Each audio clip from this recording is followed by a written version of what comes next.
A taste of his own medicine. Side 1.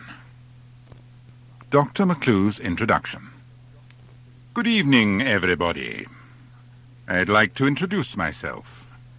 My name is Dr. McClue, Jock McClue, and I was the late Monty's general practitioner. The old man was a bit of a hypochondriac, and I saw a lot of him. I can tell you, therefore, that his general health was just about perfect, and that I was astonished to receive a telephone call at 8:30 this morning from the police to say that he was dead. I came over immediately to examine the body, and this is what I found. Monty lay in his own bed. He had, I think, been dead for between 8 and 10 hours, putting the time of death at somewhere between 11 last night and 1 this morning. There was no sign of injury, but as I looked over the body, I got a strong feeling that here was a man who had not died of natural causes. Sure enough, I have just received a police report confirming that Monty died from an overdose of some toxic substance yet to be determined. Beside Monty's bed was an almost empty cocoa cup and his usual sleeping draught, which had been drained. Did anyone else here notice a strong smell in the room this morning? No? Perhaps my nose is better trained. There was a smell of bitter almonds, and that, as most of you know, means cyanide. We shall, however, have to wait for the results of certain tests before we can be sure what killed the poor old man. They tell me that Monty invited you all here for the weekend to discuss the future of his newspaper empire. That discussion never took place, did it? I believe it was to have happened after dinner yesterday. The dinner party took place as planned, but just before dessert, the butler came in with a note for Monty, which had been left on the hall table, presumably before dinner. Monty read the note, seemed to grow pale and distracted, and, excusing himself, left the table. No one knows where he went, nor what were the contents of that note, which subsequently disappeared. I think you should do your best to find out. The police have asked all 6 of you to remain here for the time being.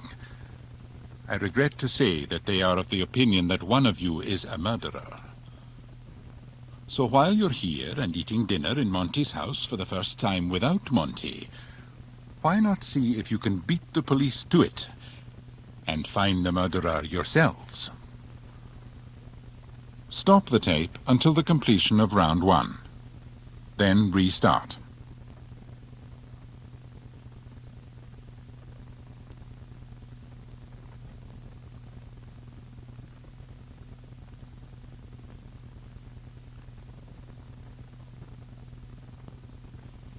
So, the happy family party is not quite what it seemed. Shall we just have a quick look at the skeletons that have peeked out of the cupboard so far? For a start, at least 2 of you seem to be a little short of money. I mean, of course, Leonora and Marie. Both might benefit financially from Monty's death. Leonora apparently needs the cash to get to South America. I wonder why. She's so wrapped up in Colum, it would be a terrible wrench to leave him if she had to. She must have a very pressing reason. And Marie. I think Marie just likes money. She'll presumably get it too if she marries Harry. That on its own might be a good enough reason for removing Monty from the scene, but she also talks about revenge. I wonder what that's about. May interests me now.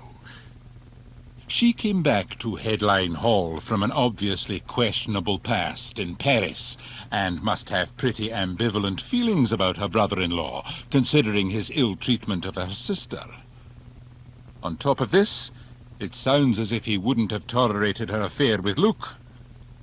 Hardly living up to her name after all, Miss Good-as-Gold. And the biggest revelation of the evening so far? Colum, it turns out, is Harry's father. Would you say he'd be proud of his son? Possibly not. But at least he's finding solace in Leonora's arms. Good thing Monty didn't know about that. And it sounds as if Colum didn't have a very good war. He needs a lot of solacing, that man. I haven't talked about Luke yet. Strange goings-on in the laboratory there, and Monty knew about it. He could be pretty ruthless, the old man. Was he really preparing to give away his private quack? Excuse the word, my dear Luke, but I am a professional man. To give him away, as I said, merely to add weight to his article on addiction. Was that a good enough motive for Luke to kill him? Now we have two notes here. A suicide note from May's sister, which appears to have been written by Harry, and, of course, the note sent to Monty during dinner. Most important to find out about this last one. Incidentally, I must share with you the contents of a police report I have just received regarding the cause of death. I am certain I was not mistaken about the smell of cyanide. This, nevertheless, was not the cause of death. Monty died from an overdose of sleep-inducing drugs. There were two involved. One was his usual sleeping draught, kept by his bed, which I am told he took automatically on retiring. The other was a different drug entirely, and that, even had it been taken alone, was in a quantity sufficient to cause death. A curious thing is that this drug appears to have been taken with whiskey. Yet the whiskey bottle in the library was untouched, and Monty had none in his room. Where did he find the whiskey? It seems to me most important to establish who in the house had a bottle. That note invited him to go to May's room. Is that where he got it? And who wrote the note? It may have been someone who genuinely wanted to warn him, or it may have been the killer who wanted to lure him to his death. Another question we have to address is whether, if Monty swallowed the sleeping draught in someone else's whiskey, was that someone else the intended victim, and was Monty murdered by mistake? We're getting on well. But let's haul those skeletons right out of the cupboard now and have a good look at them.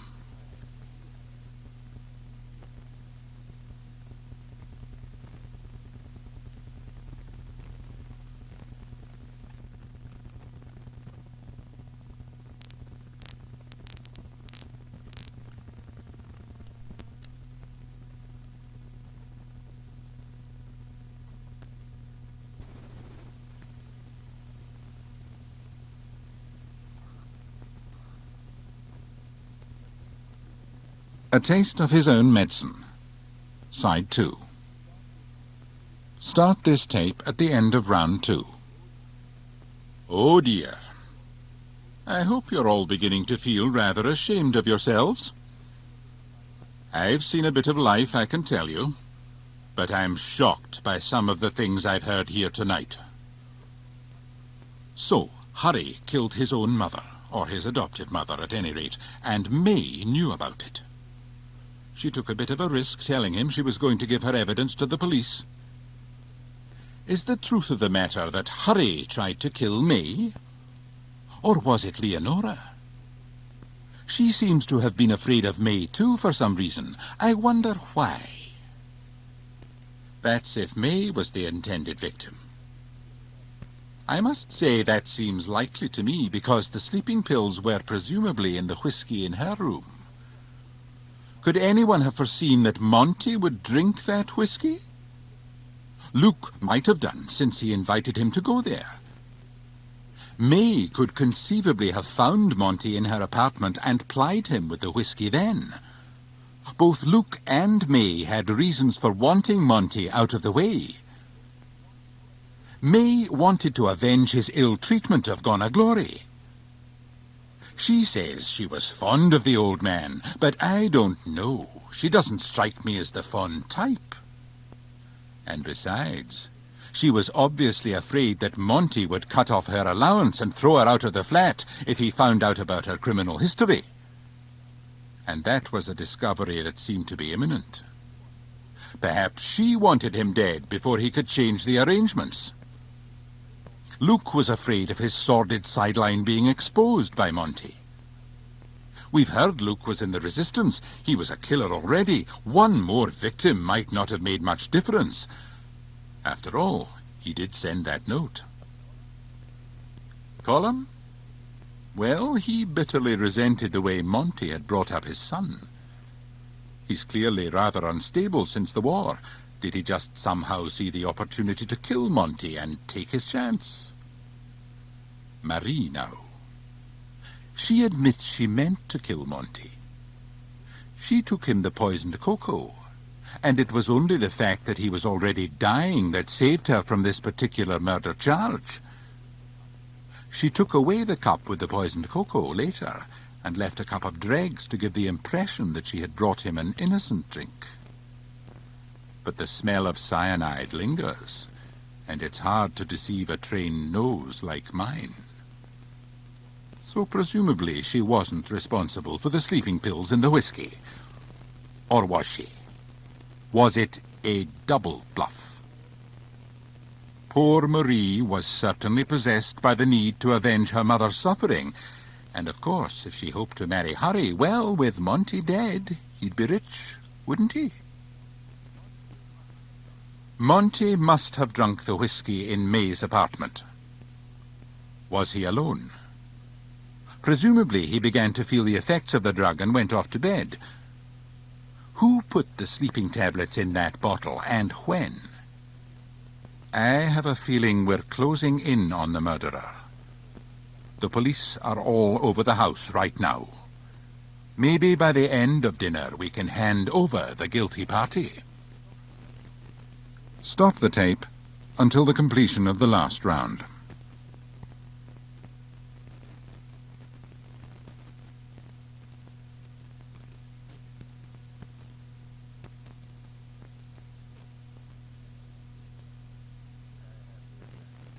I have the advantage of you all. The police have just handed me a letter found in one of the bedrooms and written by one of you. On the envelope it says, "To be opened in the event of my death."